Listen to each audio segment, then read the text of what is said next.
Welcome to Obsidian Entertainment. I'm so proud to share with you our upcoming fantasy action RPG, Avowed. Avowed is an adventure into the heart of the Living Lands, a frontier at the edge of the known world, where you must put a stop to a mysterious spiritual plague and discover a secret at the heart of the Living Lands. At Obsidian, we love creating worlds with deep themes, dynamic gameplay, and thoughtful reactivity. And Avowed is no different. We set out to blend the believable and fantastical to give players a world and experience like no other. It's colorful, it's vibrant, it's strange. It's one of the most incredible settings in the world of Eora. There's going to be a lot of great secrets to discover, one of which has a really personal connection to you as the player character, and you're going to have a great time getting to know those secrets and leaving your mark on the world. And when it comes to encounters, our combat brings the best of the moment-to-moment fun that comes with action-oriented gameplay and the depth and breadth of choice that you get with an RPG. Here to talk more about Avowed's combat is Gabriel Paramo, Gameplay Director. Here at Obsidian, our team's overarching goal is to empower you with choice. So we developed a flexible combat system that allows you to quickly swap from spellcasting and sharpshooting to melee combat. We want to give you the freedom to mix and match your loadout to fit the way you want to play from moment to moment, uninterrupted. For all battles, you can combine a variety of weapons, attacks, and abilities for tactical advantages against a wide range of enemy types. It's not just hacking and slashing. You're making real-time decisions about when to use your abilities, powerful melee attacks, blocks, parries, and special attacks. If you choose to approach combat with a one-handed wand, it feels quick and snappy when dealing damage to enemies at mid-range. Using the Tanglefoot ability, you can stop enemies in their tracks, giving you the opportunity to focus on weaker or tougher combatants in an intentional and controlled manner. It's important to pay attention to the types of enemies you're dealing with.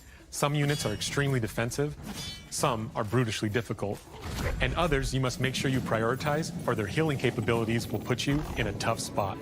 To help with the different encounters you will face, we provide customizable loadouts that can be quickly switched during combat. That means you can play however you want. Equip a sword and shield and charge into battle. Dual-wield pistols and control the encounter mid-range. Or even dual-wield wands to feel like a gunslinging mage. You could use your enchanted wand to freeze enemies, and then use your offhand weapon's power attack to shatter them. We've worked hard to keep you constantly engaged as battles unfold by creating a balance between pressure and manageability during combat. Players will have ample choices for how to build and progress their envoy in the world of the Living Lands as they get to know the game and the story and explore the many diverse regions. Some quests in Avowed will have you make difficult decisions with profound consequences, like this side quest you may encounter in Shatterscarp, the third region you'll explore on your journey through the Living Lands. As you're exploring, you come across the bodies of these fallen soldiers, and as you explore the remains of the battle, it's up to you to determine who, if anyone, is at fault. Just the four of us. Manu, Kiri, Naoki, and me. Training under Captain Ruiki. Trying to keep Thirdborn safe. In other words, you're a gang of vigilantes. Not that I'm one to judge. Here. Take my badge. Take everyone's. Our families deserve to know we fought and died for them. Making the right choice isn't always what it seems. We embrace moral nuance and gray areas, trusting players to make tough decisions in complicated situations. My squad and I rested in the cave by the water last night, and as we were sleeping, we were ambushed by those miserable Zorips. I was so surprised, and it was so dark. I just got separated from everyone else. Look, I can't face those monsters alone, but I have to know if anyone else made it out. Of course he did. Sergeant Asui never has a thought he won't say out loud. So what did he tell you?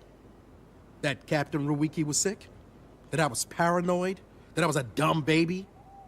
I heard it all often, and loudly. Wait, if you found Sergeant Asui, why is he not here with you? What happened? At the end of the quest, you have a choice. When you confront Private Naoki, if you believe the story he's told you, you can hand over the badges and let him go back home. You're right. Real battle isn't something you can prepare for, is it? It's not my fault. No, they should have never have camped in the cave. I'll take the badges. I'm going back to Thirdborn. But if you confront him, if you believe that he fled the site of the battle as an act of cowardice, then he might challenge you to a fight to reclaim his honor. Either way, when you return to town, you'll see the consequences of your actions and the choices you made during this quest. Creating an immersive experience like Avowed is anchored in the world we build.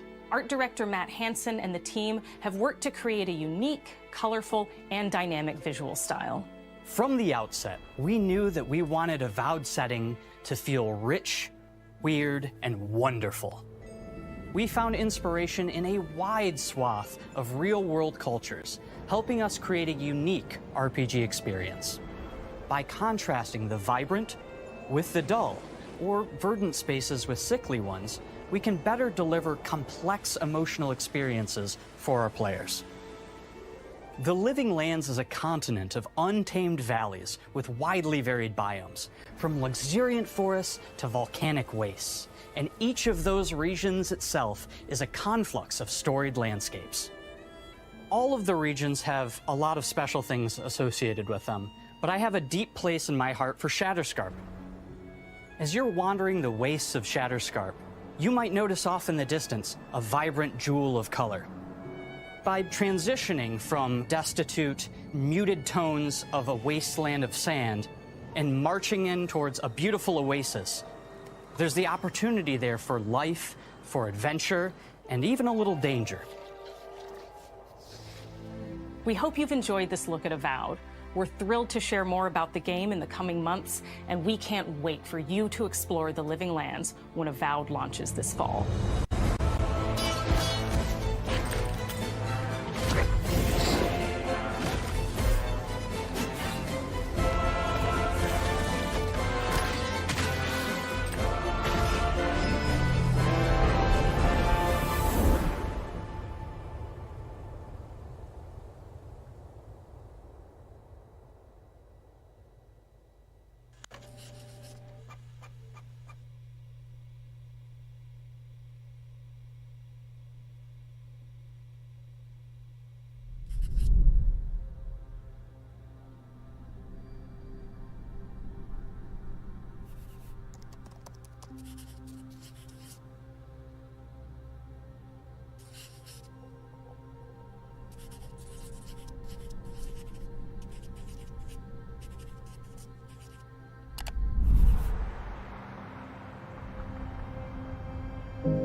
Hi, I'm Dom Matthews, studio head here at Ninja Theory in Cambridge, UK.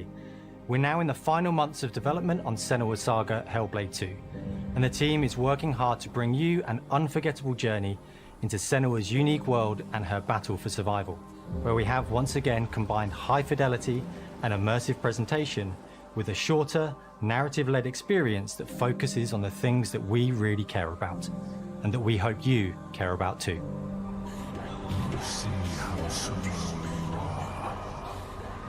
Do you see how the pitiless world stamps you down? Senua is back with a new quest. She wants to stop the Vikings who raided her village right at their source, in Iceland. But not just her quest has changed. Senua herself has grown since the first Hellblade.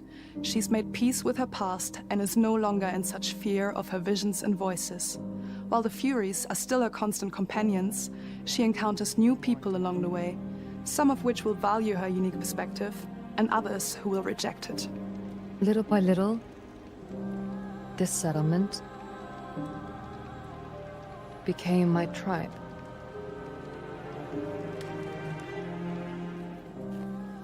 In the game, Senua arrives in 10th century Iceland on the trail of the Vikings who have been enslaving her people. In the story, we're trying to be as faithful to history as we can up to a point, establishing a solid framework and then building more surreal elements on top. Senua will face up to giants who have plunged the land into chaos, and which in turn has seen the rise of the Droiga, a violent threat that has swept through the settlements that she'll discover. Senua will make new enemies and also new allies who will come to see her unique perspective as a beacon of hope. And she'll discover, along with us, how this viewpoint can have its advantages.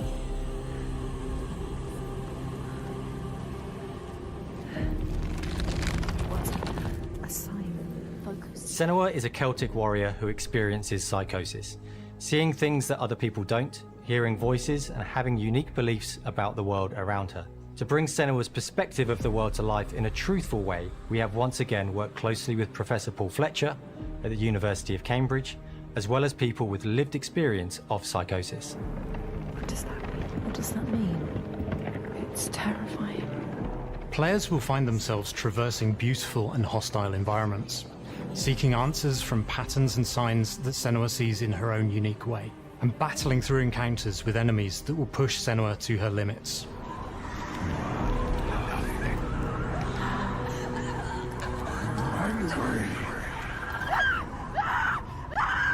On Saga, we've taken everything to the next level.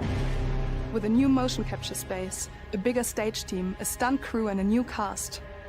We spent a lot of time planning the motion capture shoots, thinking of what events would be good to bring into this fight. Like, how can we make this fight feel different from the previous fight?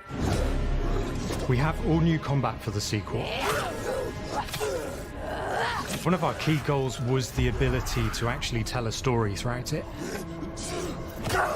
It does feel very different from the first game, but it's very brutal and you're very invested in it. Senua isn't a superhero. She's fighting for survival, and we want the player to feel her struggle in every step of her journey. We want the player to always feel like they just scraped through, just survived it. Mel knows Senua better than anyone, better than I do. Her instincts are amazing, and she really doesn't need much help from me.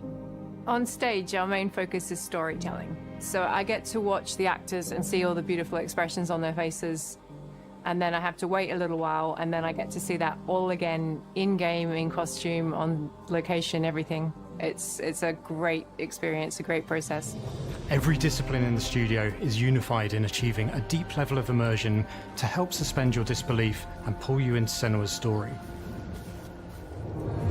We were lucky enough to do a few reference gathering trips in Iceland. You have to be there. The sense of scale, everything is incredible.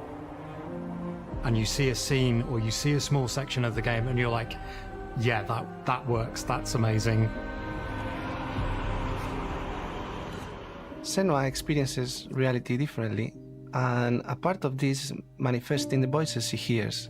She will collapse. She will collapse. These voices come to life through binaural audio, which provides a good representation of this type of auditory hallucinations. As we focus in immersion, binaural audio is perfect for this because through headphones, you surround yourself in a three-dimensional space. In the first game, we only applied to the voices that Senua listens in her head. In this game, through spatial audio technology and some extra little things within the game, there is music that is binaural. Every single sound has the potential to be binaural, so everything is spatialized around you, and it's a very beautiful experience. What will they do to her? What will we do to us? Music is a strange language in the sense that it speaks to our emotions fast and deep. It's not only about quality, it's about personality. So when you listen to Hellblade, you know it's Hellblade. On the music, we are working with Heilung, which for me is a personal privilege because I really admire them. We feel their craft, their depth, their meaning in the music. It really connects with our game and elevates it to something really special.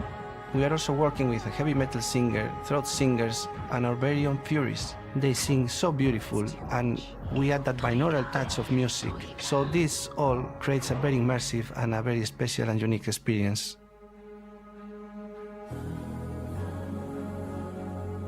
Our mission here at Ninja Theory is to craft life-changing art with game-changing tech.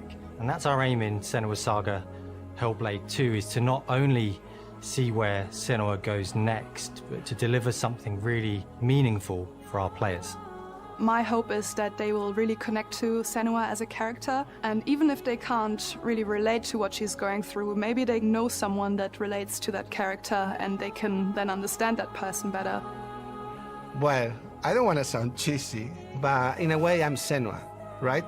She exists and doesn't. It exists through all of our work, through every ninja. So we all are Senua, and we are creating this character that grows and grows and grows and grows and keep growing and keep changing. So that makes it real.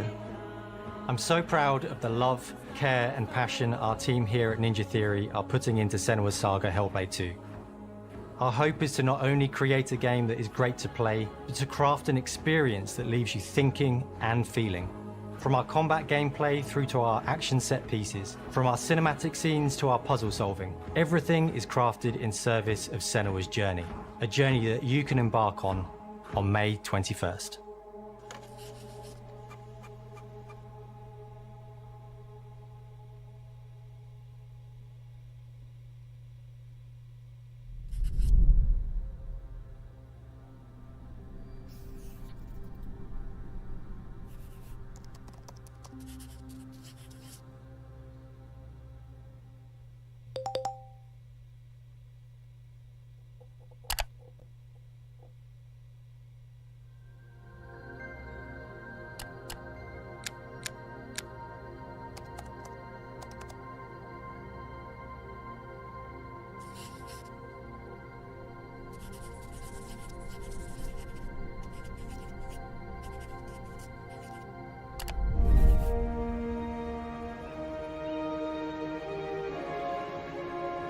Greetings, Xbox players.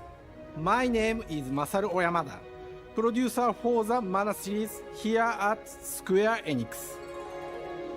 聖剣伝説ビジョンズ・オブ・マナの情報を Xbox ユーザーの皆さんにいち早くお伝えできる機会をいただけて大変光栄です。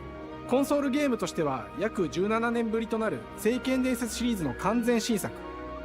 聖剣伝説シリーズは1991年にファイナルファンタジー外伝として誕生して以降、マナと聖剣をめぐって描かれる愛をテーマに、個性豊かなキャラクターたち、心に響く楽曲の数々、武器の特性を生かして戦うアクション RPG としてこれまでに17作発売され、長らく愛されてきました。本作は30年以上の歴史あるシリーズの最新作となるため、これまで培われてきた聖剣伝説としての世界をしっかり感じられるものを目指して鋭意制作中です。フィールドでは自然や精霊とのつながりを感じられる色彩豊かな聖剣伝説の世界を体験してもらえると思います。シリーズおなじみのモンスターたちも本作に登場しています。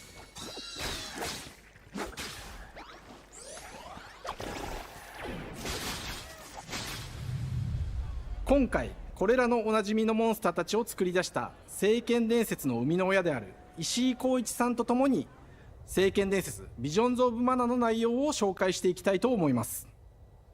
Hello, I am Koichi Ishii from Gretz. I am so happy to introduce the newest game in the Mana series to Xbox players. 初期の頃からシリーズ作品に登場しているモンスターたちは私が考案したものですが、中には小学生の頃すでにイメージができていたものもあります。今作では初めはドット絵からスタートしたモンスターたちをどのような形で最新化して聖剣伝説ビジョンズ・オブ・マナに落とし込むか、デザインの方向性からモデルの完成イメージまでを監修する立場でプロジェクトに参加しました。聖剣伝説ファイナルファンタジー外伝を作っていた頃から自分の頭の中ではモンスターたちは立体的に生き生きと動いて、これまで自分が携わった作品ではそれらをどうやって当時の技術で表現できるかにこだわって作ってきました。最新作では聖剣伝説のモンスターたちのただ可愛いだけではなく恐ろしさの部分もしっかりと表現できているので、バトル中はモンスターたちの表情にも注目してください。これまで聖剣伝説シリーズには空を旅する海を渡る手助けをしてくれる頼もしい仲間たちがいましたが、今作には広大なフィールド探検に欠かせない新たな仲間が登場します。陸上を猛スピードで駆け回ってくれるピックルも石井さんが新たに考案してくださっています。新たな仲間を考えるにあたっては今作のマスコットキャラクターになるくらい可愛い動物にしたいという漠然とした思いがありました。その上でヨークシャテリアの毛並み、見た目やアルマジルによく似た仙山港や古代エジプト神のアヌビスの子供といった具体的なイメージが浮かんできて、それぞれの特徴を取り入れながらラフデザインを書き起こしました。デザイナーにもアイデアを出してもらいながら足の長さや丸まった時のイメージなどゲームの中での見え方も考えながら調整を重ねていき、ピックルは誕生しました。もう一つの挑戦は楽曲面です。過去さまざまなコンポーザーが携わられた楽曲の雰囲気が感じられつつも、最新作として素晴らしい新たな楽曲が生まれました。 BGM でもしっかり聖剣伝説シリーズらしさを感じてもらえると思います。過去シリーズの楽曲を手掛けたクリエイターたちが全100曲という大ボリュームの制作に挑んでくれました。新たな試みとしてフィールドの探索からバトルまでをシームレスに体験できるよう、今作ではインタラクティブミュージックを導入しており、冒険の没入感を高めてくれます。探索中の BGM がバトルに入った瞬間、アレンジが切り替わる様を実際に聞いてみましょう。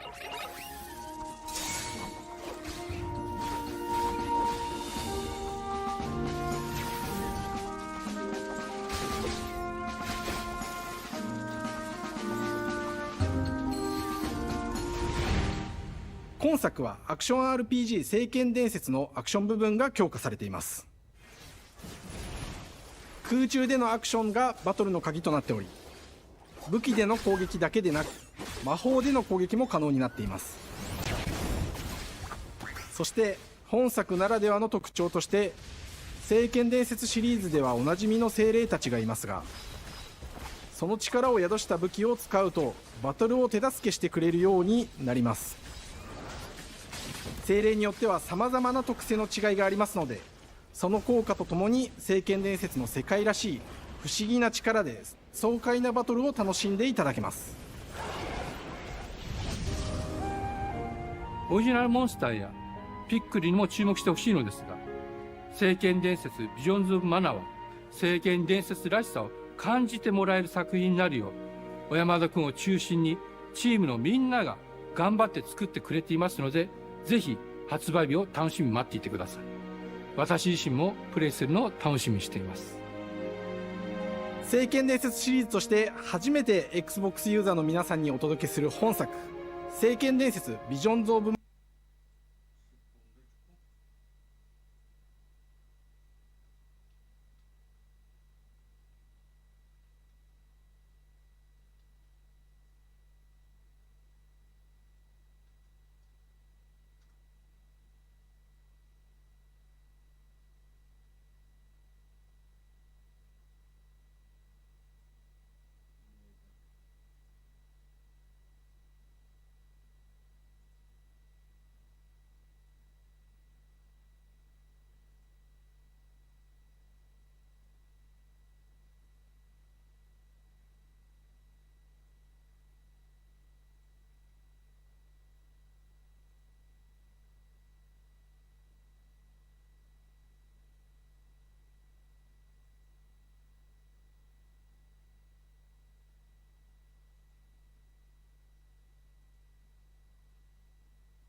マナは今後も様々な情報をお届けしていきますので、ぜひご期待ください。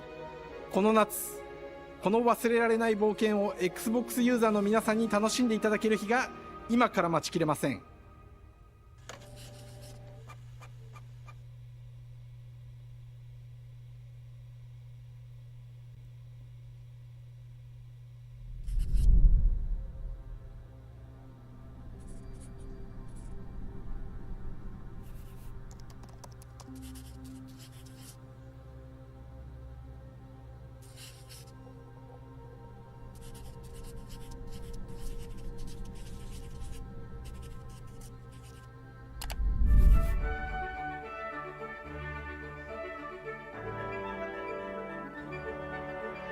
Hello, and welcome to Oxide Games.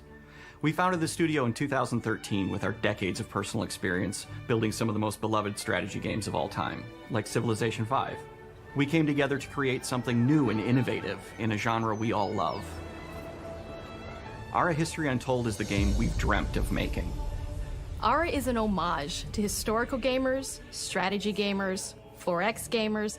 It features all the depth and gameplay fans of this genre love, where you'll explore the world, expand your nation, govern your people, and engage with your rivals on the international stage.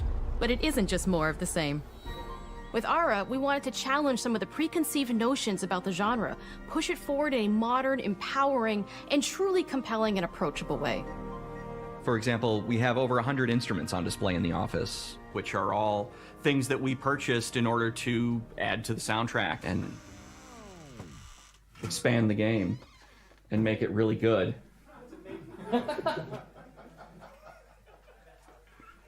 Hi, Dan. That's Dan. We started in his basement. It's been an amazing process to see from concept to completion. We started small, building a robust game engine, questioning our design assumptions, and prototyping out features, rediscovering what made us fall in love with strategy games in the first place. The end result is Ara, the historical grand strategy game that presents a living world where you can rule how you want to rule and chart your own path to becoming the most prestigious nation on the planet.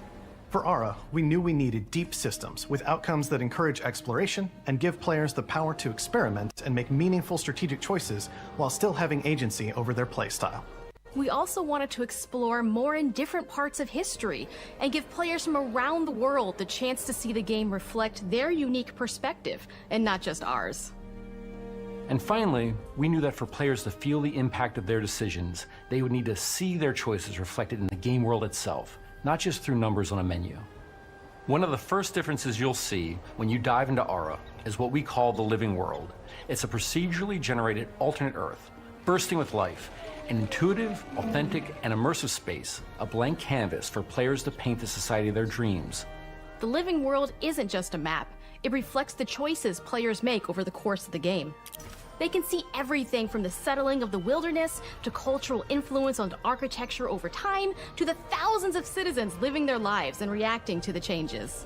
We want players to feel like they're truly occupying the world, leading their people as they thrive and grow. Core to the vision of Ara is our philosophy of rule how you want to rule.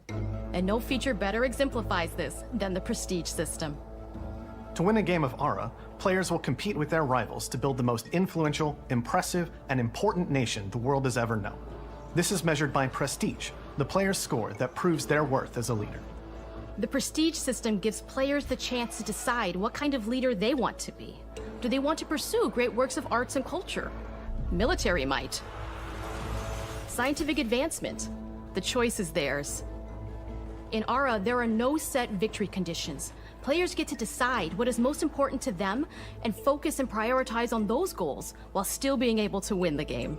Personally, when I play Ara, I like to build triumphs. Triumphs are our collection of incredible monuments and architectural achievements from throughout human history. Like the Great Pyramid of Giza. They're hard to build, but worth it, giving huge prestige bonuses and game-changing abilities to the nation that constructs them.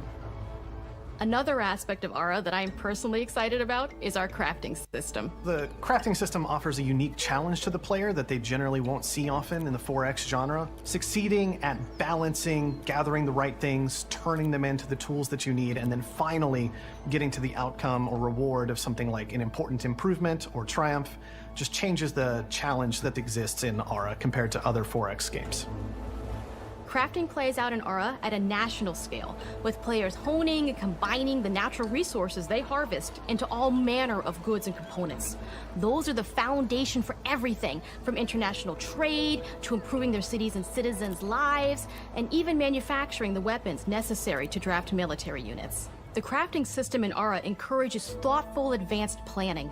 It rewards players who can see the strategic outcome of all their collective decisions, and not just the individual ones. I'm proud of the work that's gone into our simultaneous turn system. Many strategy games have players alternate taking turns and reacting to their opponent's moves. In Ara, all players' actions are resolved at the same time. This rewards players' ability to navigate uncertainty, to predict and strategically plan for a variety of scenarios in the moment. This system makes Ara just feel more real.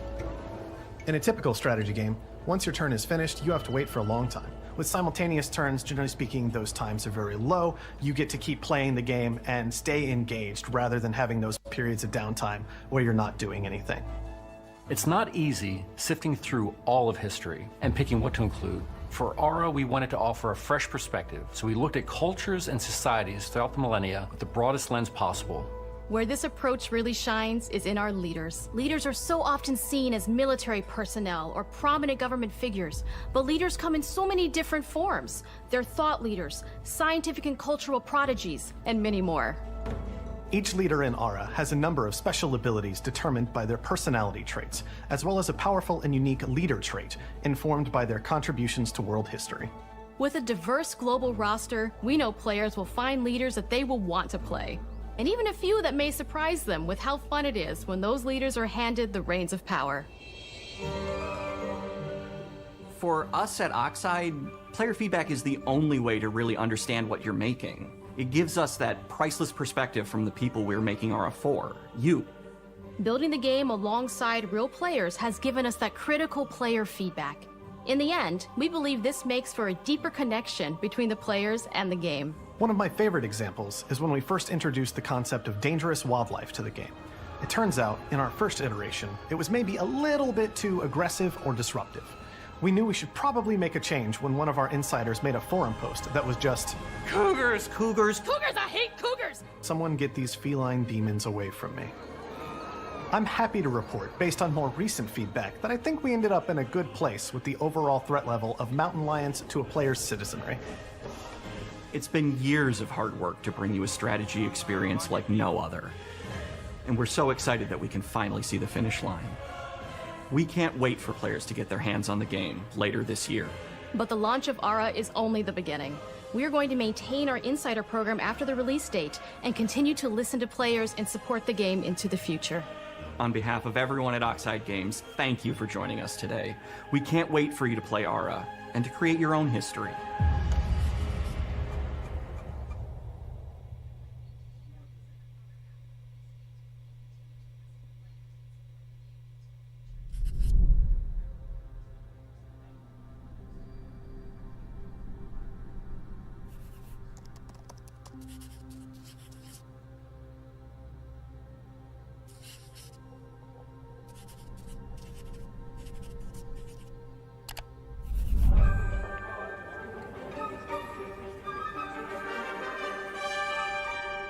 Hej och välkommen till Uppsala, Sverige, här hos Machine Games. We are really excited to finally be able to share our work on Indiana Jones. Since the first film came out, Indiana Jones has always represented the ultimate adventure. Even today, it's one of the most iconic franchises in pop culture. In this game, you aren't just playing as Indy, you are Indiana Jones. You will see through his eyes and experience a journey that we hope lives up to the proud legacy of Indiana Jones. When Todd Howard first told us about his vision for the game, we knew we would be a very good fit to help bring it to life. I've wanted to make an Indiana Jones game forever. I'd had this idea for what it would be like and the story, what Indy was going after, what period of his life it was in, what kind of arc he was going to have. And as the years went on, I thought, who would be like the best studio in the world to make this? And it was my friends at Machine Games. I can remember pitching Lucasfilm on the game and being, a little bit nervous because, look, it's, Indiana Jones, and their response was just overwhelmingly positive, and just that excitement has bled through the whole project, and they have just been so trusting and supportive of everything that we want to do with the game. It's been a long time. I've been a fan of this my whole life, and I couldn't be more excited to show you what the team here has been up to. Let's take our first look at the new Indiana Jones game. Let me tell you what you are missing, Dr. Jones. While you were playing your pointless game, I was playing you. You're wondering if maybe you should have built yourself a life of meaning, instead of ending up here, dead and forgotten in the sense of Africa.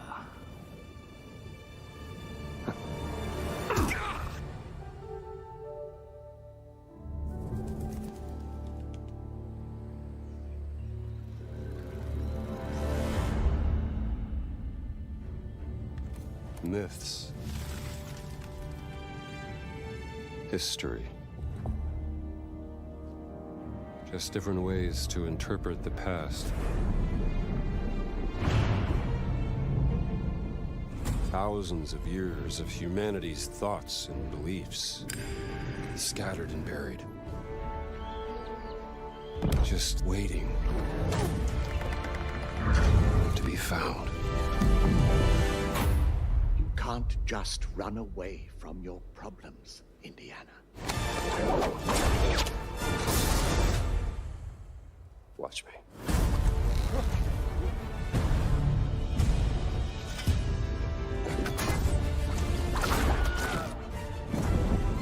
Throughout history,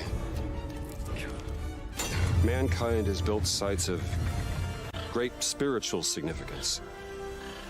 If you were to draw a line through these ancient sites around the globe, you get a perfectly aligned circle.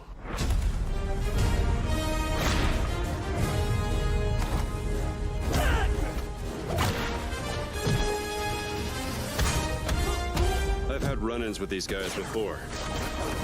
Trust me, it ain't a walk in the park. Okay, then. Let's see if you can keep up. What do you mean if I could keep up?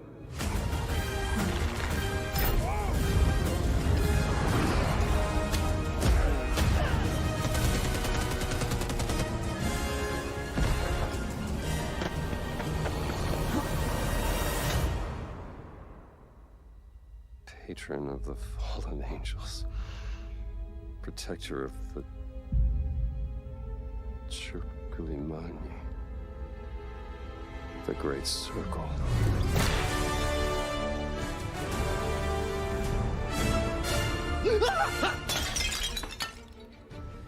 You have any idea how old that was?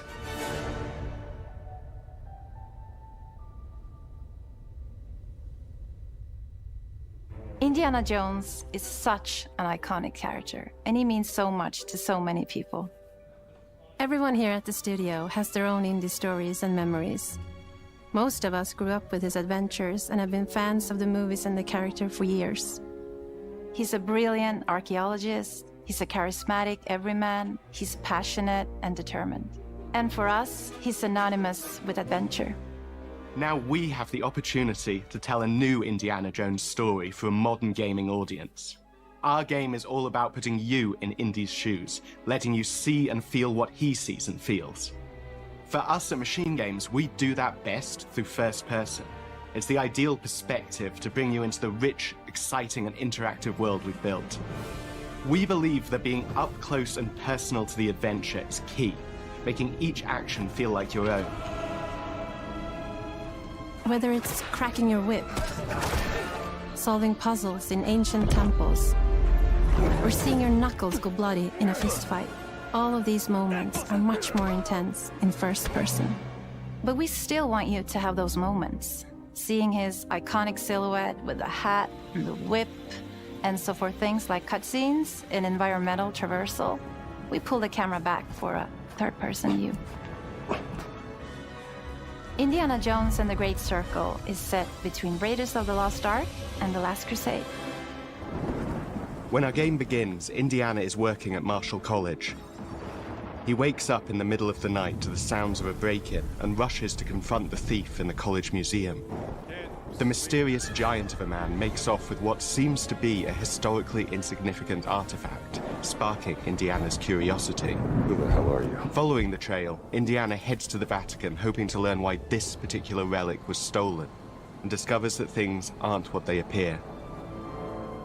He starts pulling at the strings of a mystery, and it all unravels until he has no choice but to see it through to the end, whatever the end may be.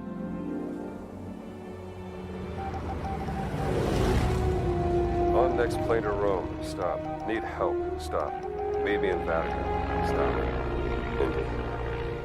We always talk about how clever Indiana Jones is. That had to be one of our guiding principles when we were thinking about the type of game we were making. It wouldn't be Indy if he wasn't using his wits to get through the situation. The most authentic Indiana Jones experience we can make is the one that makes you think first. Getting the hang of this. Sure, there will be some obstacles that will be more easily overcome with the revolver or a gun taken from a disarmed guard. But I think most of the time you'll have more fun, and to be honest, a more genuine indie experience by finding more clever ways to solve a problem. We always want to be offering more solutions, whether it's trying a different path through the environment to get around enemies, observing enemy patrols and using them to your advantage, or using the tools at your disposal, like the whip. It's an amazing global adventure, with action propelling you through your journey. We have these really diverse environments for you to explore. Indy's journey will take him to the forgotten temples of Sukhothai, the pyramids of Egypt, the snow-peaked Himalayas, and beyond. We look carefully at each location and the time period the game is set in, and we're trying to make it as authentic and accurate as possible. We love creating rich, vibrant worlds, and in this game, we also had the goal of making it feel like a true cinematic Indiana Jones adventure. One of the biggest ways to do that is with the music.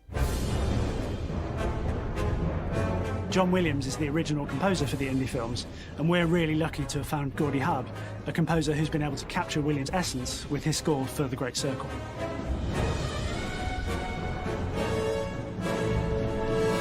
We also take a very movie-like approach to things like cinematics.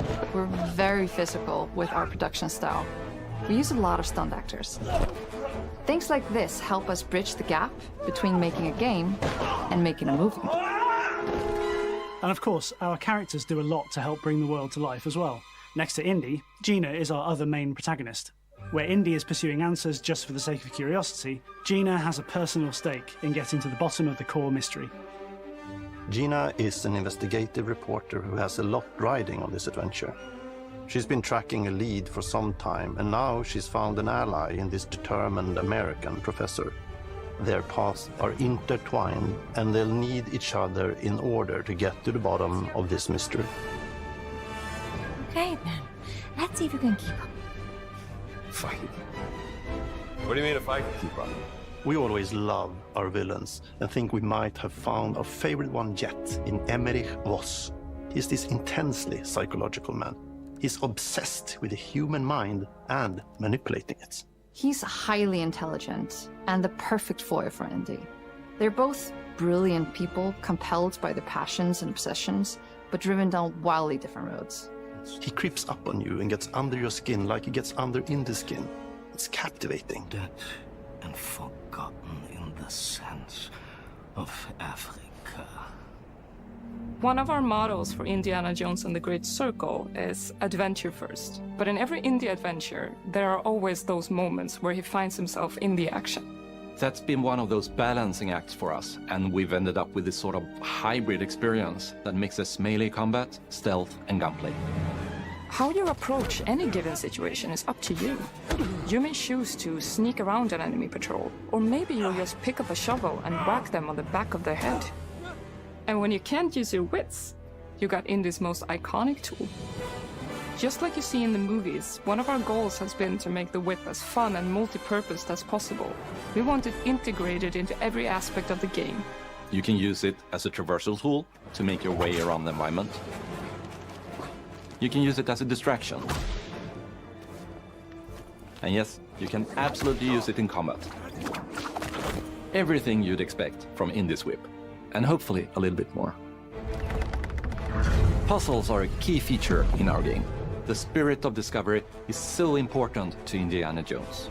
Obviously, there are a handful of puzzles on the main path, but a lot of the puzzles are optional and are just there for the players who want to experience them. Epic traps, small secrets, and hidden puzzles that blend right in with their surroundings. One thing I love about our game is the level of interactivity that we have. We have this world of mystery where anything could potentially hide a secret. The more you look, the more you'll discover.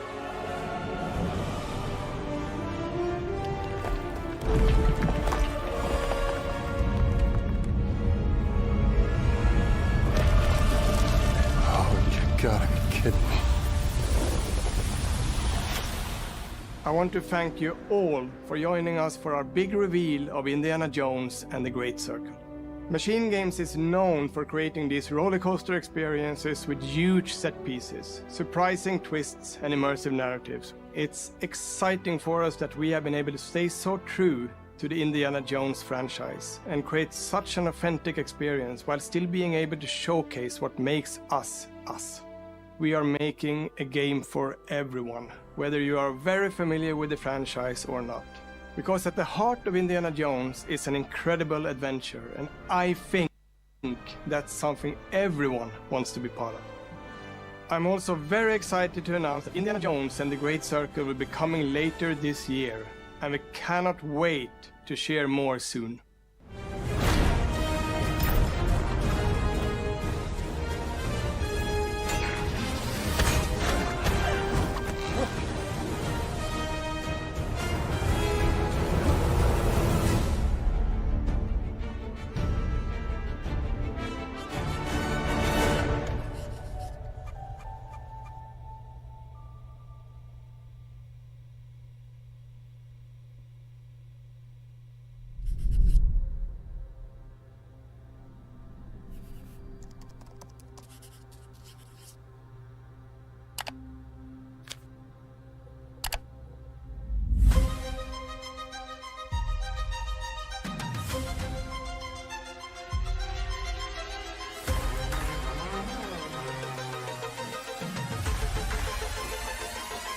Should I take one? Is it animals, children, and game developers? Our mission here at Ninja Theory is to craft life-changing art with game-changing tech. Core to the vision of Ara is our philosophy of rule how you want to rule. Stay happy! Creating an immersive experience like Avowed is anchored in the world we build. You aren't just playing as Indy, you are Indiana Jones. My name is Masaru Oyamada. 今作はアクション RPG 聖剣伝説のアクション部分が強化されています。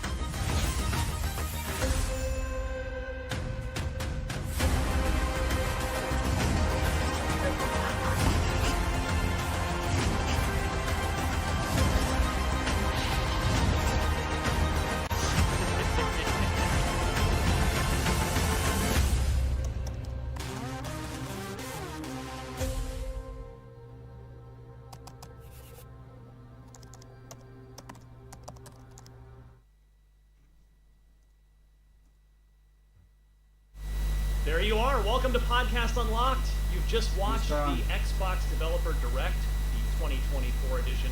I'm Ryan McCaffrey, joined by my panelists. Let's dive right in.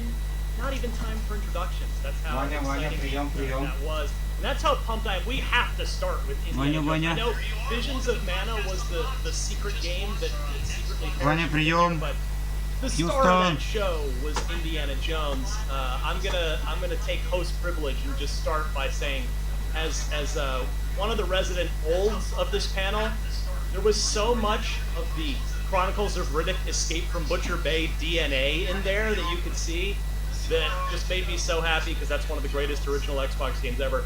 It's first person. Khalif Adams, Spawn on Me, first word goes to you here. What did you think of Indiana Jones? And by the way, everybody, we have plenty of time, so everybody settle in if you're watching. We're going to talk through all this stuff. Floor is yours.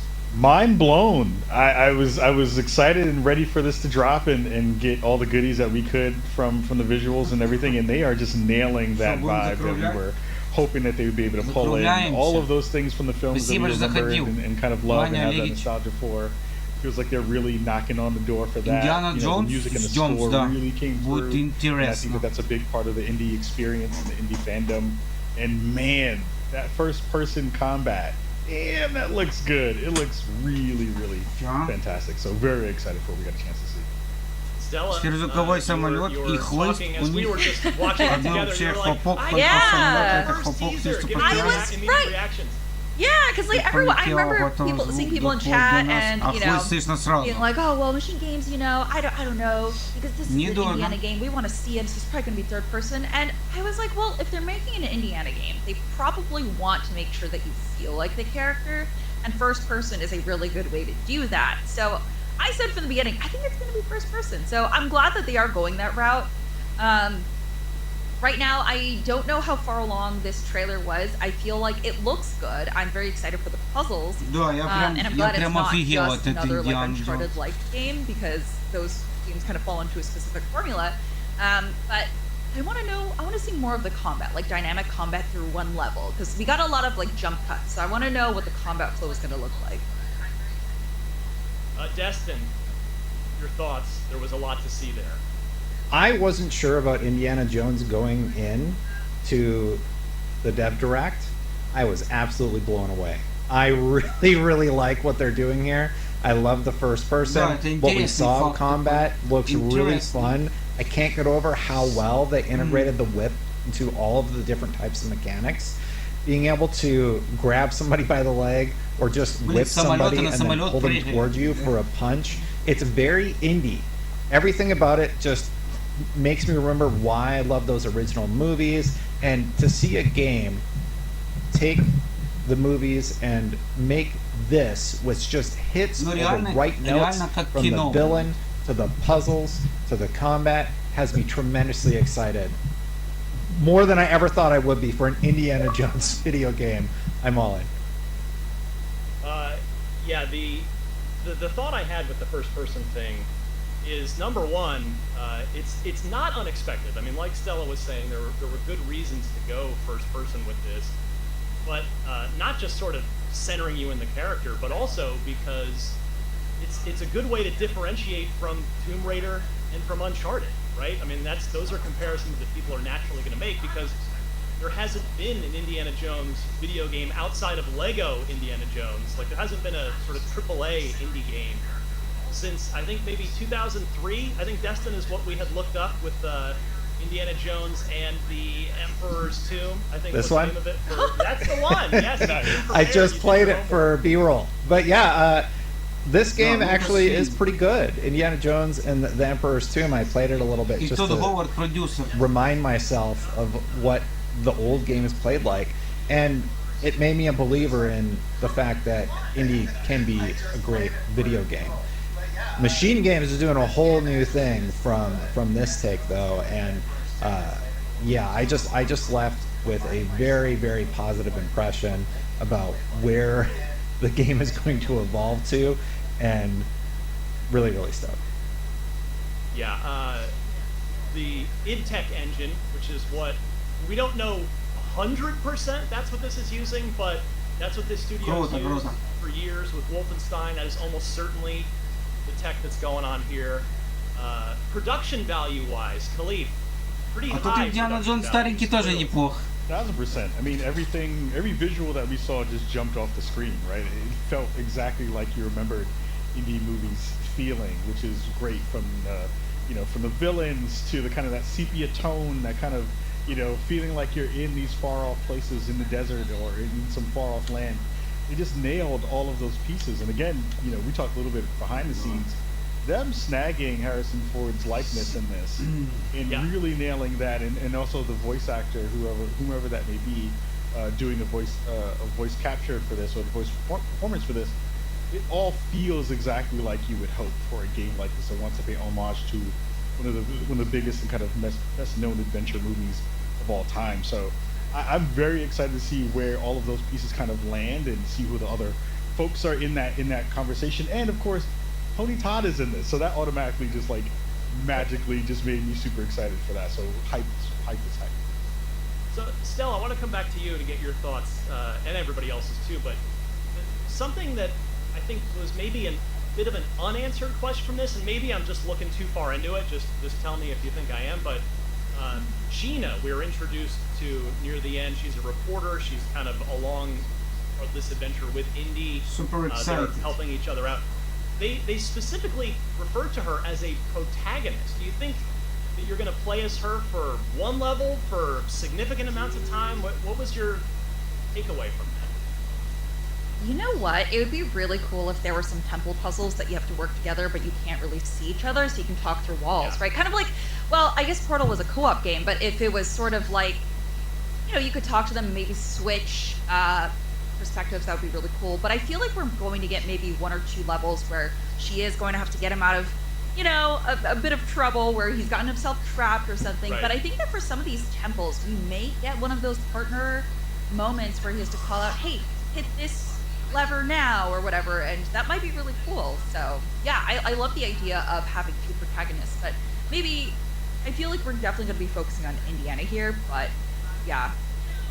Yeah, that's probably where I'm landing with it too, is maybe either one or just the occasional check-in with her where you're, like I said, maybe you're riding a motorcycle and you've got to save him or something, or I think the puzzle example you gave was pretty solid as well. But maybe almost kind of like the Mary Jane stuff from Spider-Man on PlayStation, where it's kind of a neat little change of pace for the game, for the campaign as you're going through it. I mean, Destin, speaking of Spider-Man, I mean, this seems awesome enough, and it's this well-known big property. Is it too early to say that this Indiana Jones could be sort of Xbox's Spider-Man, if you will? In terms of exclusivity, yes, I definitely think, and I know you're using a licensed IP there to make the correlation. Yeah. I think it's going to be their answer to Uncharted, and if they get to continue to make games like this is great, because it's not just like a straight up Uncharted clone. It's really unique in how they're presenting combat, how they're integrating puzzles into it. They did say that a lot of the puzzles are going to be optional. So there's going to be, even if you're into puzzles, you can go do all these side things where you can unlock more secrets in each level, or you can just keep on playing through the game and only only encounter those main puzzles. But to your point, Ryan, I do agree. I think this is going to be a huge win for Xbox in terms of a licensed IP game. So I did a very informal Twitter poll for every game featured throughout the stream. As soon as it was done on the stream, I put up a little poll with the same 4 choices. Loved it, seemed pretty good, it looked okay, and I didn't like what I saw. So we'll check in on every game for this. For Indiana Jones and the Great Circle, which is indeed the name, which was dug out by a sleuthy internet user prior to this that I think we'd written up on IGN. I will say that Indiana Jones, perhaps unsurprisingly rather, had the highest satisfaction rate of any of the 4, any of the 5. So of 2,000 votes, and still rising here, but over 2,000 votes, 2/3 of the respondents on my little mini Twitter poll, 66.4% said loved it, 21% said seemed pretty good, just 8% said it looked okay, and 4.2% saying I didn't like what I saw. So this was quite an overwhelmingly positive viewing that everybody just took in, and I certainly am right on board with it. I had high expectations for this, and as soon as they confirmed that it was first person, I was like already over the moon, because I've talked on, if you're a regular listener or viewer of Unlocked, you know that I have a soft spot for first person games in my heart. it's always been my favorite genre. I like when first person games aren't just shooters, when they try some different stuff, which is part of the reason why I think The Chronicles of Riddick: Escape from Butcher Bay is one of the probably 5, definitely 10 greatest original Xbox games ever. If you've never played it, it's probably backwards compatible. I don't have that definitively in front of me. It's not. So there was I know there was a 360 like sort of remaster, upgraded visual version, but Justin, it's not backwards compatible? It's not. To capture the B-roll that hopefully Red has ready, I had to go back, get out the 360, and capture gameplay of the 360 disc. But that game holds up really, really well. It was easy to pick up and start playing again, and it was one of those first games that took a licensed IP and did something really, really cool with it. Yep. It takes place, and we're talking about Riddick at the moment, it takes place like before he gets his eyes shine, and you go through the whole story of how he got that and how he escapes this prison. And I like how they're sort of using the same formula for Indy here. They are taking a story between Raiders and Last Crusade and telling us about it, just like they did with Chronicles of Riddick. Riddick opens up, you've been captured by Hoxie, who is in the Pitch Black movie, and he takes you to the Slammer. And yeah, this is the 360 game that you're looking at right now if you're watching along with us. And believe it or not, it still plays pretty well. I was surprised. I was surprised how easy it was to pick up and start playing again. But to be fair, I played through it. Yeah, definitely showing its age. Definitely showing its age. That's for sure. In almost 20 years ago, 2004, I think, was the original Xbox release of this. Maybe 03. Anyway, almost 20 years ago, it was stunning on the original Xbox. It was an original Xbox exclusive. And if you're watching or listening to this going, well, wait a minute, why are you talking about Riddick, Escape from Butcher Bay? That was Starbreeze. Well, Machine Games, I do apologize. That's the like core bit of information I'm leaving out. So let me fix that. Machine Games, who of course has done Wolfenstein games and done them so well, they were started by the core team that did Riddick at Starbreeze and then left and founded Machine Games. That's why I'm drawing that direct parallel. And the fact that Indy, they were talking about how it's gonna mix in, you can do melee combat, gunplay, and stealth. Like that's all stuff that they did in Riddick, and they did it exceptionally well. If Red can bring up the gameplay that I provided him, all cut up real nice. You can see like how they integrated the stealth mechanics and really just own that character. And the reason I'm so excited about Indy is because it looks like they've managed to do the same thing. This is the old Indy. This is an exclusive footage. Well, it's still good to take a look at Emperor's Tomb here, because this is what a AAA Indiana Jones game looked like exactly 20 years ago. That game came out in 2003. It was done by, again, a very talented developer, The Collective. And for fellow olds, might remember that The Collective kind of put themselves on the map at the time. They did an awesome licensed game of their own first. They did a Buffy the Vampire Slayer game that was really good for PS2 and for original Xbox, and then they did Indiana Jones and the Emperor's Tomb there. But yeah, hopefully Red is digging up that Riddick footage that Destin had prepped, because there are more parallels that can be drawn there, and it is, like, I would say, well, I guess since you can't play it on Xbox, it's not backwards compatible.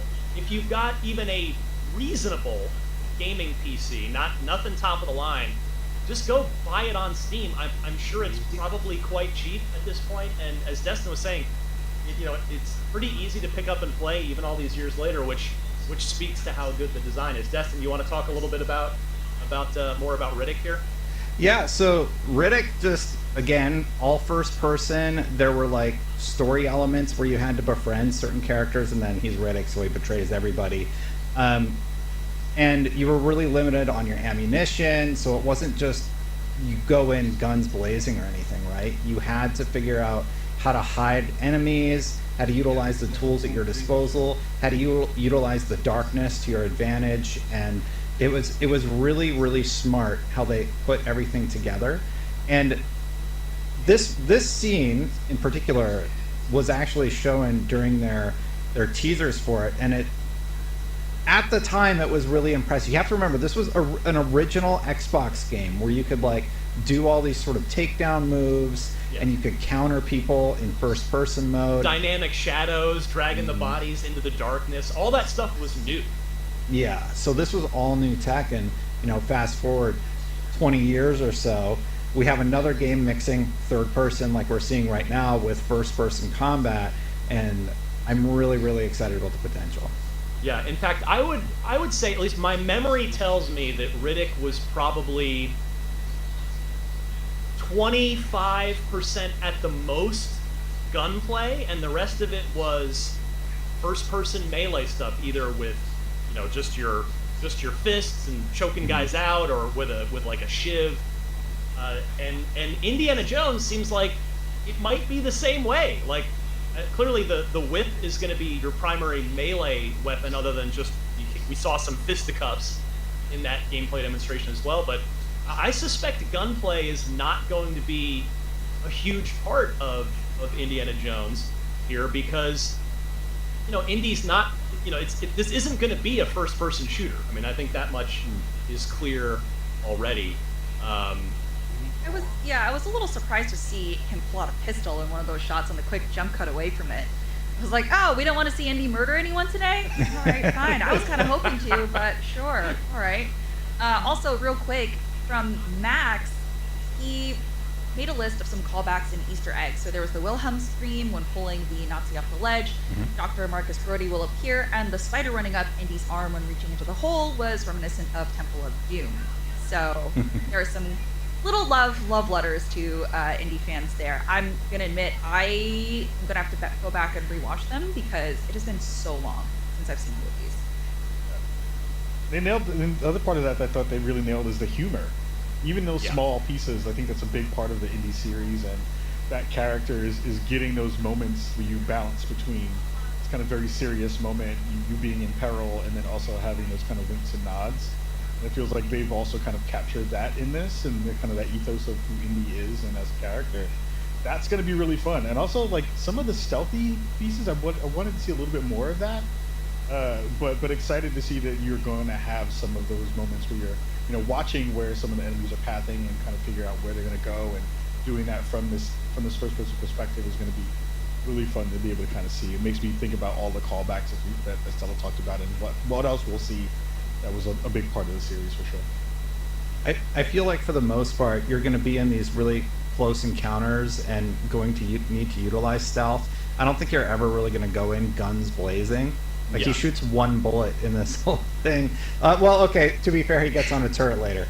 But I think when there's like a clear advantage, like a turret, they'll utilize that. But I like the idea of him having to utilize his basic tools as opposed to like a machine gun, Yeah, and I was, as you were talking, I was racking my brain trying to think, like, have we ever really had a first-person game where you use a whip a lot? And the only thing that came to mind, if I'm missing one, please call it out.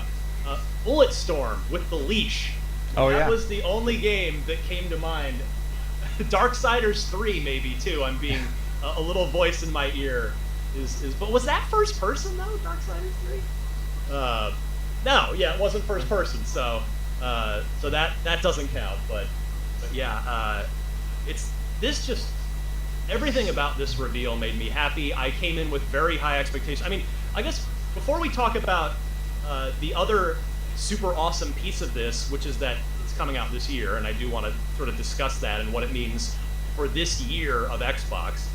Kind of want to just go around. I'll start with Khalif. What were your expectations for Indy coming in, just knowing the pedigree of the studio and whatever you thought this game was going to be? And did this reveal meet them, exceed them, not meet them? How you feeling, Khalif? Yeah, I think it met all of those expectations. My only worry for this game was around, is this IP old enough that the generation that we are now in will just have forgotten it or not have any, it won't have any relevancy to it. And I think now getting a chance to see what the gameplay looks like with the visuals of like all of those pieces, I think that's how you bridge that gap, where even if you didn't have that kind of, you know, fandom or that feeling of, you know, what does this mean to you and what does Indy mean to you as a character, just looking at it from a game perspective, it looks like a AAA, very highly polished video game that you would want to check out no matter who you might be. And I think they've probably figured out that gap in between that relevancy and what we know in that fandom. So very, very excited for that. And I think they absolutely hit every expectation that I had. So we're super excited for that. How about you, Stella? Where were you coming in and where are you coming out of this? Honestly, just because I have no real attachment to this franchise, I kind of didn't have an expectation because we also weren't sure if it was going to be first person, third person. So I really went in with no expectations, which is honestly the best way to do that, so you don't put, you know, pressure on them. So yeah, coming out of this, again, like I said, I want to see more gameplay. I want to see Indy go through a level in particular. Maybe less is more in terms of game reveals, right? We don't want to see games show everything off, just like those movie trailers that show the entire plot. But I do want a little bit more in terms of the narrative, what exactly is going on here, and the I don't know, the push for him to be exploring here, right? And I think you did say that this was going to take place between two of the movies, which is really cool. But yeah, I'm coming out of this with a few more questions, and I want to know how this is really going to look like when it comes out at the end of the year. And yeah, for me, story is always really big. So story and combat. Destin, how about you? Where were you coming in? How you feeling now? I came in with very low expectations, not thinking that I would particularly like Indiana Jones, and it is by far my favorite thing from the developer direct. I am tremendously excited to see more of this game.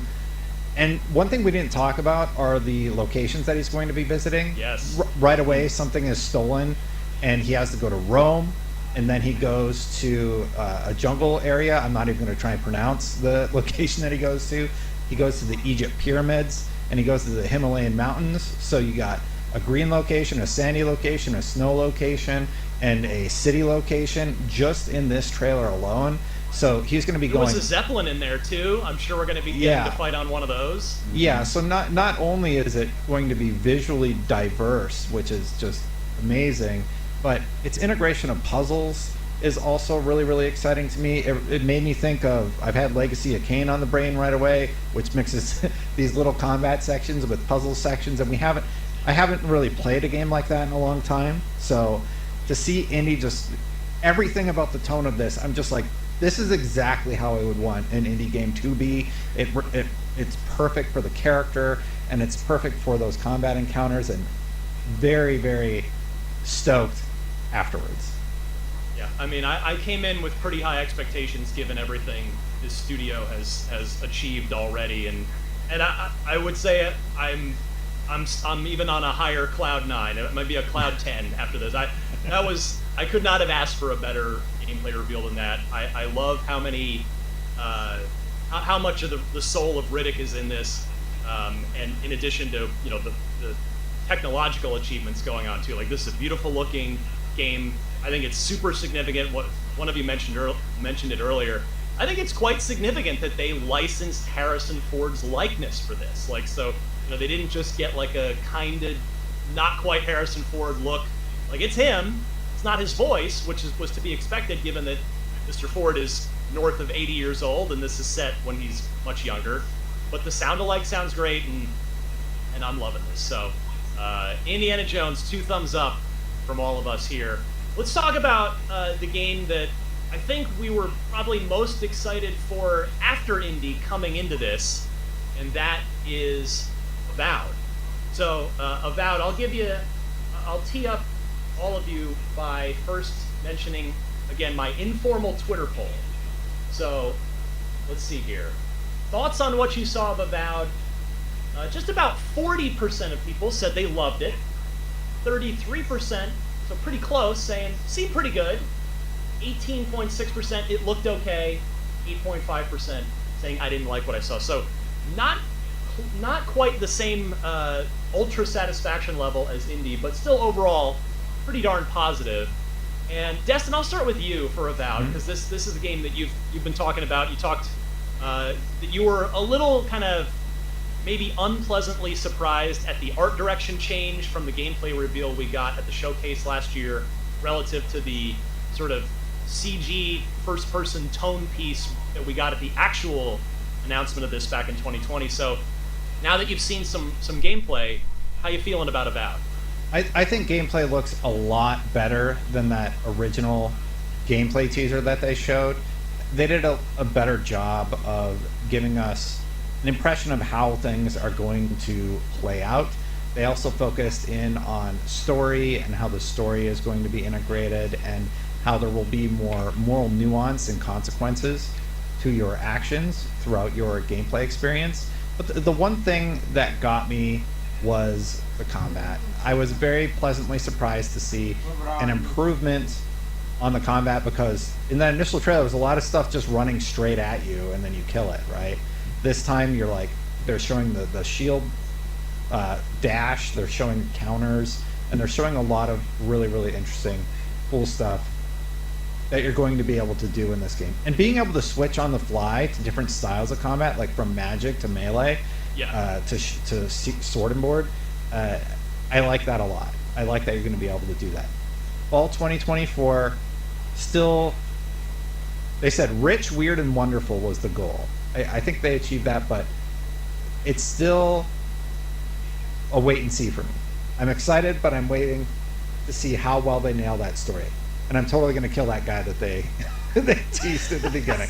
He's gone. Sorry, buddy. Oh man! Before I throw to Destin, to Stella and Khalif, I just want to real quick. We're doing this live on the fly. We were just watching this. Like, we're not having time. We can't like take in any like information that's coming in after this. And so our producer just was in my ear telling me that Troy Baker is voicing Indiana Jones. So kudos to Troy for a fantastic Harrison Ford impression. That is 2 thumbs up. He's playing someone besides Troy Baker in a game this time, which is nice to see. All right, back to Avowed. Khalif, your thoughts on this one? I am not voiced by Troy Baker, but you probably could be though. He's that good. He's that good. It looks great. I think one of the things I came away with is, ditto on everything that Destin said. I think in the combat, the one thing I'm a little bit worried about is it does look a little stiff when you're doing the melee parts of the combat. I would love to have seen a little bit more kind of reaction from some of the enemies when you hit them with your sword or when you hit them with the melee weapon. Because I think that just adds to that layer of what you see in that first-person mode and that first-person perspective. But I think what really came through was the dedication to environments in a way that I think they nail every time with the team from Obsidian. I think they continue to make these really expansive worlds that you want to be in, that you want to kind of engage with and you want to explore. And how does that kind of reflect the ways that those different biomes and those different kind of spaces that you'll be in, how do those kind of really play that environmental storytelling out? How does that really bring to the forefront, what your character is going to be? How do you decide to play that character? What are those kind of tertiary layers of the experience going to wind up being? And I'm excited for what they're going to pull together for this. I think a lot of folks are going to be excited about the potential of what it means to kind of role play this way in this space, and that's always going to be super. Stella, your thoughts on Avowed? Yeah, I think the environments look gorgeous. It makes me miss Outer Worlds, and I want Outer Worlds 2 already, which I'm so sad we didn't get a look at today, which is fine, I guess. I'll wait. But yeah, I think the combat is the thing that I'm getting stuck on. I don't mind going through a game just for the story. Like, if there's a good narrative, I'm into it. But the combat does look a little bit stiff. Like Pa said, we talked about this during the show when we were watching. And it's interesting because even the wand and the sword play looked a little bit similar. But yeah, there was something about, I was mentioning it, I think it's the FOV or something that makes it seem a little bit off. Maybe because I play on 100 FOV or something like that, but it's the way the arms are positioned. It almost looks like your character's just very stiff and like 90-degree angles, you know, right? So I think that's something that's throwing it off, but the voice acting was really good, and I was very surprised by how well the conversation seemed to flow. So I'm very interested to see the different pathings that you can choose, which is very nice, but I feel like that should come standard with any role-playing game, right? You should always have freedom of choice with character. You should always be able to approach different scenarios with, you know, your personality, with whatever you want to play with. So I'm really interested in that. I want to see how far that'll go. I want to know how many endings there are, what quest lines you can mess up, and yeah, I'm very interested in this. I think from the beginning of when they showed the teaser to the first trailer, my expectations have kind of gone up for this game. So nice. Yeah. Yeah, I don't, not quite sure where I sit with Avowed right now. I liked what we saw today, but I'm definitely, it kind of looked like a Skyrim total conversion to me. And I say that, and I'm not saying that as a criticism or a compliment necessarily. It's just kind of what it reminded me of, and the combat that you all just mentioned is really kind of where it comes down to. I would agree very much that lack of responsiveness from the creatures. There's sort of no, you know, animations when they've been hit, is like, I don't know if that still works for me in 2024, whereas it did in 2011 when Skyrim came out. Is it the end of the world? Absolutely not. I mean, again, you know, you all covered it. Obsidian, we're going to get a great story. We're going to get some really cool quest options and character interactions. And as Khalif was saying, the worlds, the environments in this are absolutely gorgeous. And that's, to me, a first-person RPG. If you're delivering fantastical, beautiful environments in that first-person role-playing game, like, you've got me. Like, I'm in. I'm totally good. I'm gonna have a great time. So yeah, I'm kind of curious how this will actually, like, kind of feel to sit down and play with, you know, versus just watching gameplay. But yeah, super solid, and fall 2024 for this one, and just later in 2024 for Indie. Which, if I were to take an educated guess, I would probably guess that means they're not quite ready to narrow in on Indie yet. Like, they're not quite sure if they're going to need maybe a couple more months of polish. Like, maybe they're aiming for September, but it could slip to November. So we'll see on Indie. But we know we've got Avowed in the fall to look forward to. So it's, again, we're going to be. I mean, we can talk more at the end, but right now we're looking at May for Hellblade 2, which we're going to talk about next, and then towards the end of the year, Avowed and Indiana Jones. So already it is January 18th as we record this. We already have 2 exclusives set to go for fall 2024, in addition to one in the spring with Hellblade 2. In fact, let's just go right into Hellblade 2 now, because we are on the clock a little bit here. We've got about 17 to 20 minutes left in this live episode. So, Hellblade 2. This is a game we've seen quite a bit. Most recently at the Game Awards, when we got a new gameplay trailer. Stella, let me go to you first on this one. We did get a release date. Did anything you saw today from Hellblade up your interest level? Did it take it down at all? Or did you just want the release date? Like, what was your reaction to the Hellblade portion of the Developer Direct today? Yeah, so just like you, Ryan, I haven't played the first game yet, but I totally plan to. But no, my excitement has kind of stayed the same for this, just because I know the quality that they deliver, right? Like, we know that they can deliver what they say they can. So for me, I'm not super worried about this game. I think it looks absolutely brutal, and I love that. I am all for any type of, like, grimy, gruesome game that comes out that really has your character struggling, right? I love that. I love stories where your character doesn't suffer from main character syndrome. I love that you're just another person, right? You're in this world where there are always going to be things that are more menaces because they're bigger than you. And I really like that.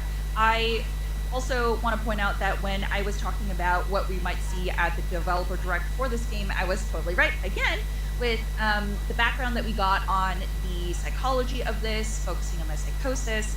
And I absolutely love getting behind the scenes footage of, you know, the performers going around the mic and doing the voices all around for the surround sound. And I think that's really cool. So I have not played Hellblade, so I can't speak to the story of the first one and how it's going to continue into this one, but hopefully I can. Right now I'm working through a backlog of games, so, you know, slowly getting to it. Yeah, to your point about liking the fact that she's vulnerable and human and not just like a superhero, one of the developers said during the presentation is they want the player to feel like they always just scrape through the battle. And yeah, I would say that came through pretty clearly on this. Khalif, how about you? Where'd you land with Hellblade after this?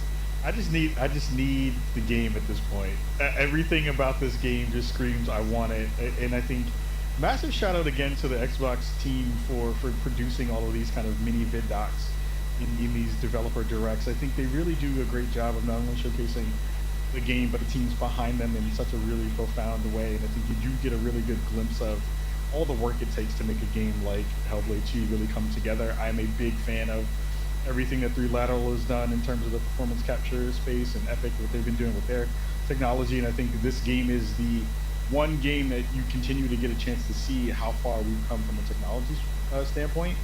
And I think it really does have that feather in the cap for Xbox to be able to say, this game is pushing the boundaries of what we usually are seeing technology-wise, and this is the thing that's going to be on our console, you know, day and date whenever it winds up dropping. So they continue to impress with us, and I just need it now at this point. Well said. Yeah. Oh, sorry, Stella. Go ahead. Oh no, I was just going to point out, I see on our Slack that we've been talking about this, and Senua's Saga Hellblade 2 will be digitals only, sold at $49.99. Yeah, that's incredible. Yeah, that's awesome. I wonder if that speaks to the. Go ahead, oh, sorry. Go ahead, Cody. No, I was just going to say, I wonder if that speaks to what the developer talked about this being a shorter, kind of more tight experience, and I wonder if that's the pricing kind of model for that. So, yeah, well, they said lengthwise. They said lengthwise it'll be similar to the first game. The response to it being digital only, I think, has been widely negative from the community, but honestly, I feel like that's the direction we're going. Unfortunate for those who prefer physical media, but I mean, I download most of my stuff these days, so the price point seems great. $49.99 is awesome, and if it's the same length as the original, I thought the original was perfect length. I don't need every game to be 100 hours long. You know? Here. Yeah. So sometimes just telling an amazing story, and they go into it further on Xbox Wire, how they really wanted to focus on crafting like the story, the narrative that they wanted to tell. I think that's great. Yeah, it's news to me that you're telling me about the lack of a physical release, and I mean quite frankly, I'm of the opinion that that's pretty unacceptable for a major first-party game. Like, it's one thing if one of your smaller downloadable games is digital only. I mean, we've been doing that since the 360 with Xbox Live Arcade. But for Hellblade 2, the first game officially ever announced for the Xbox Series consoles, that's been in development for a while, that's probably, from the looks of it so far, probably going to be the best looking Xbox game ever. Once it, how long it holds that belt, that title belt, will remain to be seen, but this is a stunning looking Unreal Engine 5 game with super high production value. For there to not be a physical release, I'm with the community 100% on that.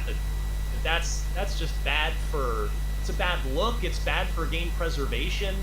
That's tough. That's some unfortunate bad news to kind of put a little dark cloud over what otherwise is a top shelf looking incredible video game that I can't say it any better than Khalif. Is just like, get that game in my hands right now. Like, I'm ready to go. May 21st, so that is coming up very soon. I mean, that's just over 4 months away for Hellblade 2, so it does. Ryan, sorry to interrupt. It does make me wonder if it gives any more credibility to the FTC leaked document where they talked about delightfully all digital in the future. If this is their first game that is going to go digital only, are we going to see more of that in coming titles? I hope not.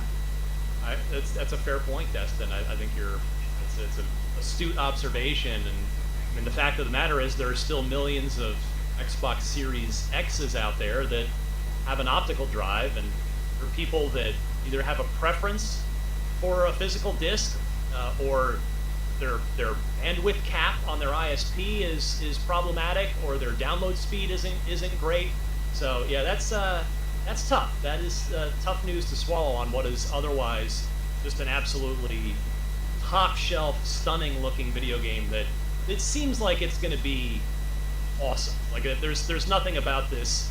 We'll got to play it and see how the story is and see how the combat is, but everything about this game is looking just A-list right now.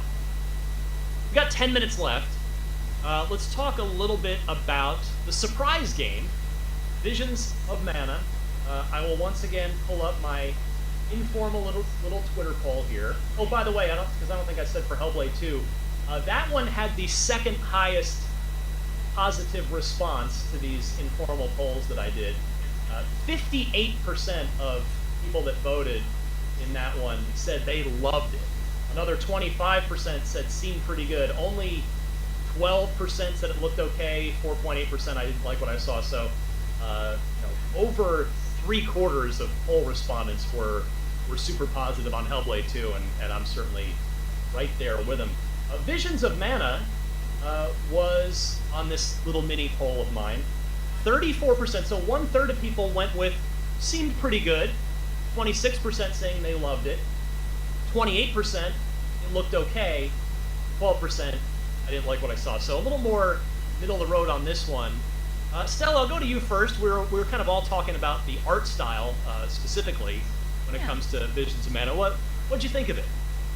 I think it's cute. I have not played any games in this franchise, but I think it looks really cute. I mean, you can ride a little Yorkshire Terrier-looking animal, which is really cute.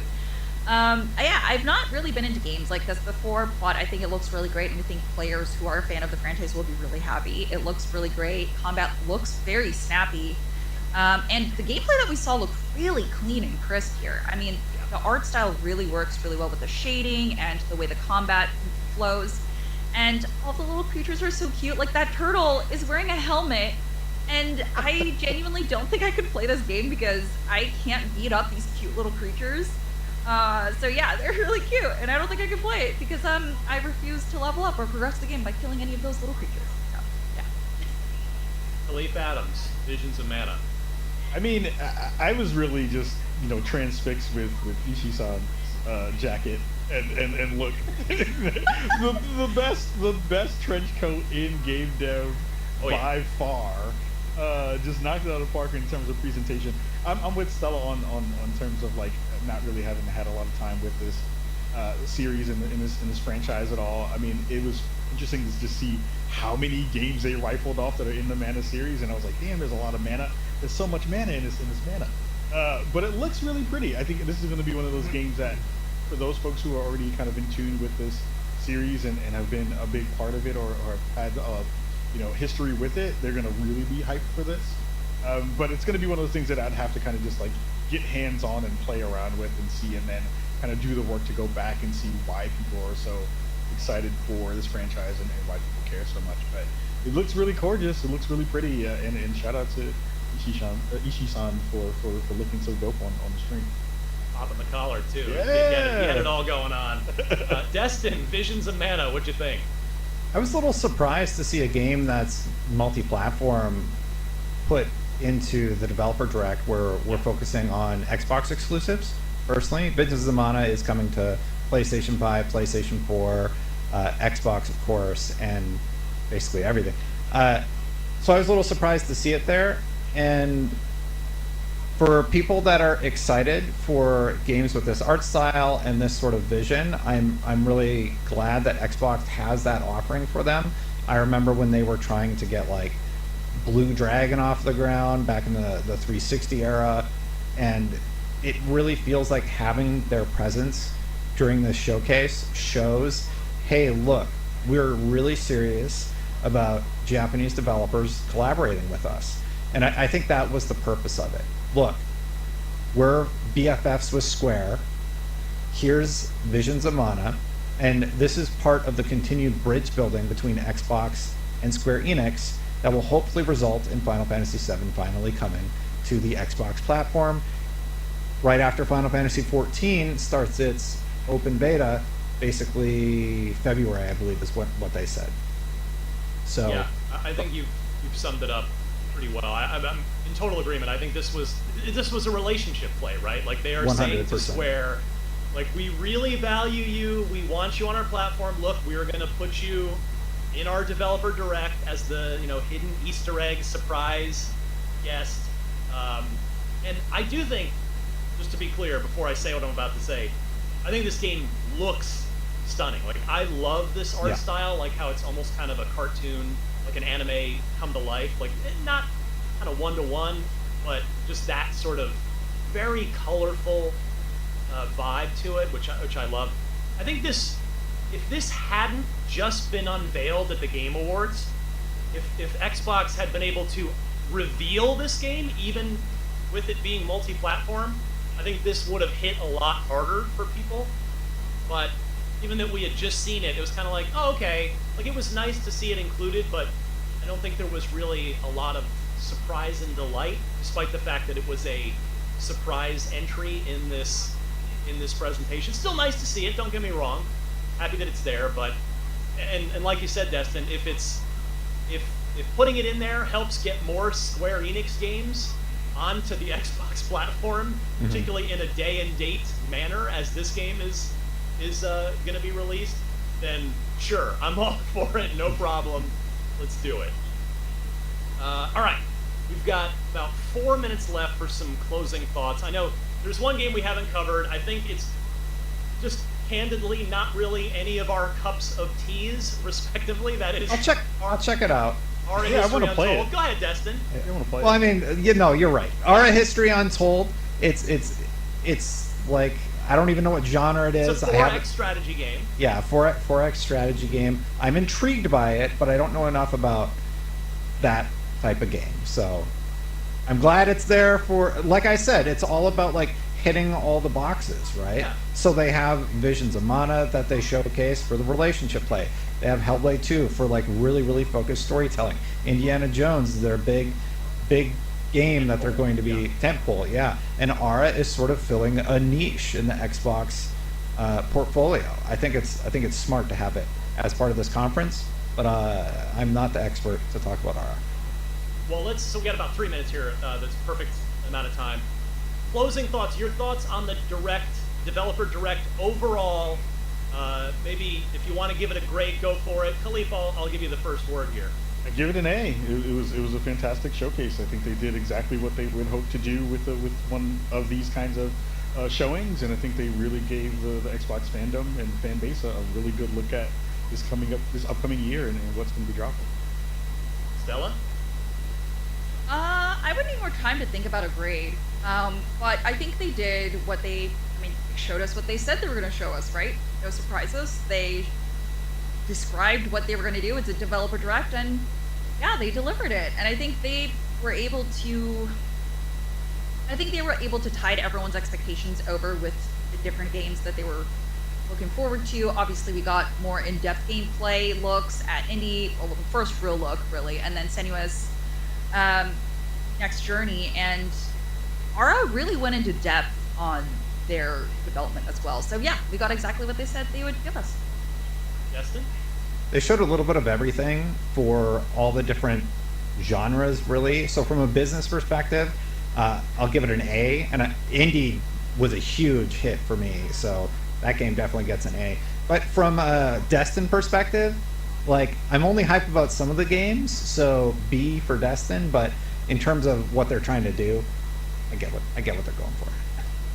Yeah, I'm an A as well, and that is mostly indie. Like, I'm not gonna lie. Like, but Hellblade, I got what I wanted, which was that release date. Mm-hmm. I knew going in that Ara wasn't really my jam, and that's okay. Avowed looked solid. I guess if I were to say anything, I wouldn't say it disappointed me. It just didn't. I wanted to be more impressed than I wanted. It looked good. It just didn't. It wasn't like, whoa, that's Avowed, cool. So I'm not quite there where I was hoping to be with Avowed yet, but we got plenty of time.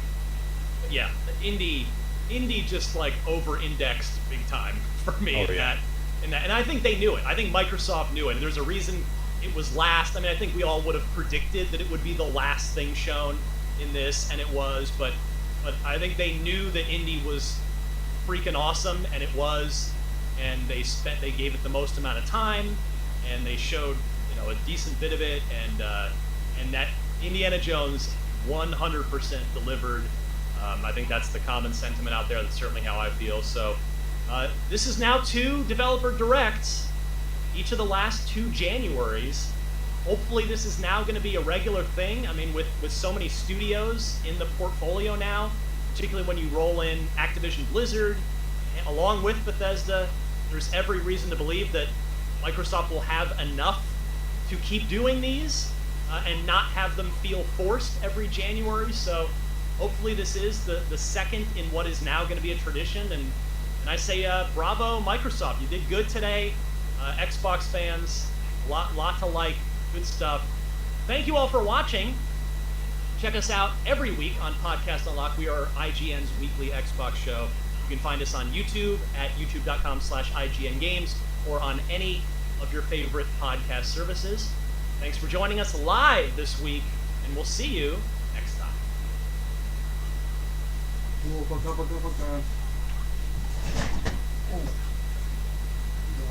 Oh.